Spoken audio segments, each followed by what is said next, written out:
she looks so human-like, right? And of course, they're made out of flesh and blood. So how that happened, according to Agnes, she's like, oh, that's like never going to happen because we're not there yet. Well, clearly we are there because somebody has done it. Because she said that it would be real simple to make the body like that. You just have to figure out how to make the brain. That's the part that they couldn't figure out how to make them sentient. Yeah. And in all honesty, when you compare Daj as an android to Data as an android, her emotional capability is leaps and bounds ahead of his. Mm-hmm. You know, even with the emotion chip, when Data had the emotion chip, he still was very Data android-like.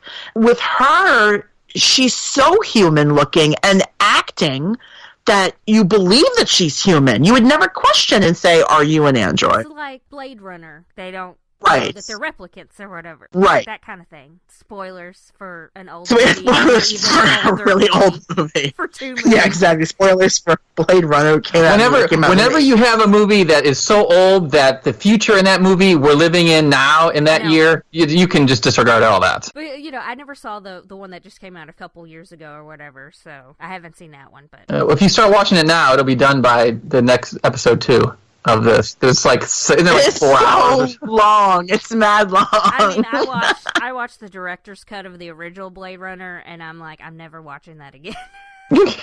Yeah, that's very long as well. So the last scene is where we meet Soji. We see the necklace morphs into like some spacey nebulas, rings or something. And then we see like a Romulan like warbird going into like to land in a docking bay or something. Just to show, oh, look at our beautiful CGI. I mean, it was. But because it doesn't have anything to do with what's about to happen. We see a guy walk out. It's Narek, and he's Romulan. He was in Penny Dreadful. Also a show that I like, that people should watch if you haven't seen it. I'm just giving everybody all of my shows that I watched today. And Picard, obviously. Watch Picard, because that's what we're here for. And he's kind of like looking around, and he goes, Dr. Asha? And this woman turns around, and it's Isa Briones, and I went, oh, That was pretty much my reaction as well. So she talks to him. So we find out that she has that necklace. Her father made it. She's got a twin. She also has one, that kind of thing. So she knows she has a twin. And that plus the Romulans in the beginning saying, you know, we're the rest of you, not just where's the other one or whatever. You know, and they specifically want to know where she came from because they want to get rid of all of them, that there's multiples. Also something that came up that probably going to come back later is that Narek says something about having a brother, but they just lost them. They just lost him. He just, you know, and it's like... I feel like the brother died in the supernova stuff. Like, he acted like it wasn't that long ago, but I think that he probably died from that, and he knows that she is an android. He 100% knows, because we've seen in the trailers... that character Narek talking to somebody else saying she has no idea what she is, what she really is. Right, yeah. So, yeah, and also too, when he came on screen, there was total bad guy music playing. Yes! So I was like, all right, I was just a bad guy. Because I was like, all right, you're the bad guy, got it. But yeah, he's obviously after her for nefarious things. Could he be the mastermind behind those Romulan guards? Maybe. Is he the one that sent them? Maybe. I think that's a high possibility. Well, or you know, just. Or at least he's working for the person, whoever sent them. Yes, he's definitely involved. Yes, I think. yes. Yeah, what his role is, I don't know, but that will be fleshed out, I'm sure. But yeah, he's definitely a bad guy, and he definitely knows what she is, and he's there to worm his way into her heart by being like, "Oh, I'm such a broken boy. I hope you can fix me." And I'm just like, grow a tree, sis. You don't gotta fix a dude, but okay. I'm so mad because she's like stinking android, and she's fallen for his bull crap. Yeah, I know. Sad to see that in the 24th century, sad boys are still roping women into trying to fix them, but, you know. I I mean, sometimes they're not even trying to rope you in. Sometimes ladies just want to fix people anyway, whether That's they true. want to fix or not. Well, does she know? Does she know what she is? She may not know what she is. She does. No, I don't think she does either. And I agree No. that where he says that in one of the trailers, that she doesn't have any idea that he is talking about her, because I feel like Daj and Soji are probably going to be the ones we focus on in this series, but there are definitely going to be more, or have been more. Well, it's kind of like These Romulans are trying to get rid of them. Oh, I was going to say it's kind of like in Stranger Things with the character 11. Where is 1 through 10, and are there 12 through whatever? right. So they stand there, I guess they're gonna go off and have dinner or whatever they're gonna, and it starts to zoom out, and so you see more ships and you see machinery going around and lots of people and they're doing stuff, and it zooms all the way out and it's a Borg cube. Ah! It's a Borg cube! I was like, what the I had a little blaster on my desk. Yes. I wrote WTF, like all the words out really big on my notes, because I did my hot take sort of thing and was writing just like a quarter of a page of stuff down. I knew the Borg were going to be in this, and I knew Romulans were going to be in this, and I knew they were probably going to have something to do with each other, but I didn't expect them to be on a Borg cube right then. Yeah. Yeah, also, too, in the trailers, we saw that Borg cube, and the force fields around the open parts were not green like the Borg usually are. They were blue, like Federation blue. That was trailer trickery, because they were not blue in this. They were green after all. I thought that was kind of cool to keep that as a little bit of a... just kind of throw you off a little bit, make you question what's going on. Yeah, but when I saw that it was a Borg cube, I was like, oh, we're just jumping right into this. Oh, yeah. The Romulans are like hand in hand with the Borg here, and no good will come from this. And the end, did you? And I, in one of the things I was reading, that as they pan out, that ominous theme is a reworked theme from the original series Balance of Terror episode, which introduced the Romulans, of which Mark Leonard, Mark Sarek was a Romulan in that. Yep, that.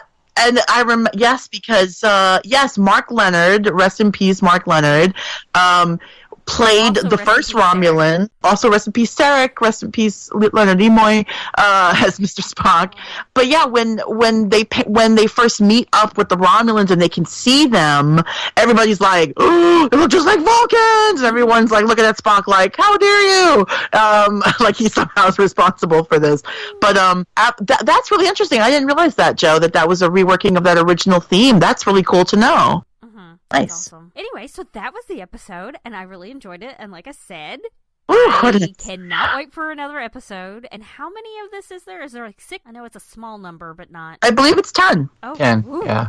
Whoa. I think we are at 10 episodes. I say that, and I have the calendar right here. If I just open my book, so I know who does what when. Yeah, so we'll be here for 9 more weeks, you guys. You've got us for the next 9 weeks. After this, we will be covering every episode with different guests. We're very excited. Yeah, and if you'd like to contribute to anything, you can send us an email at thepicardcast@gmail.com.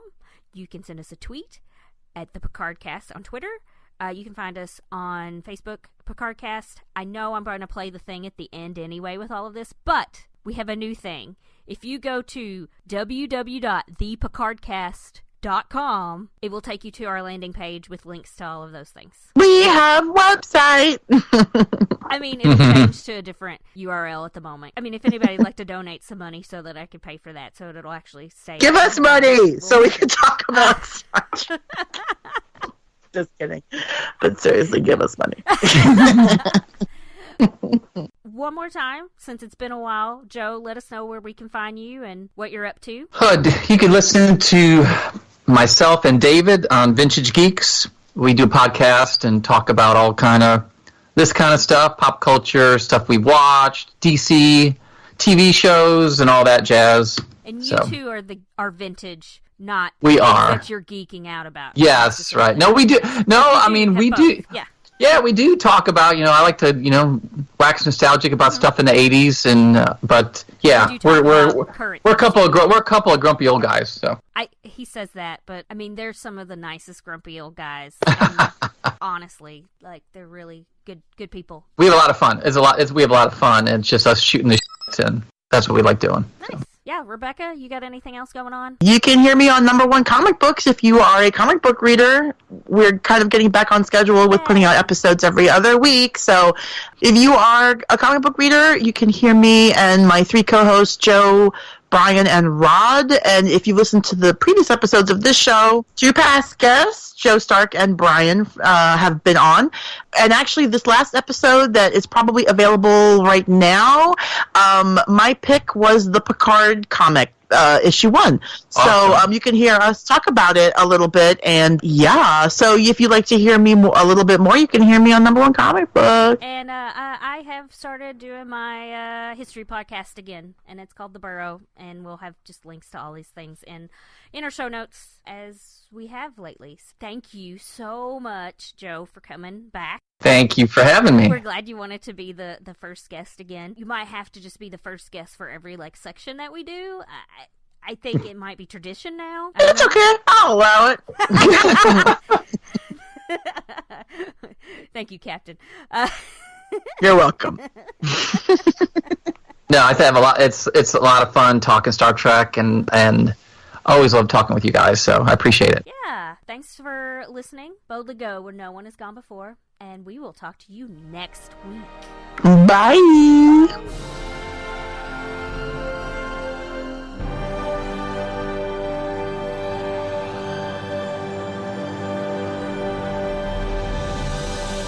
Picardcast is hosted by Brooke and Rebecca.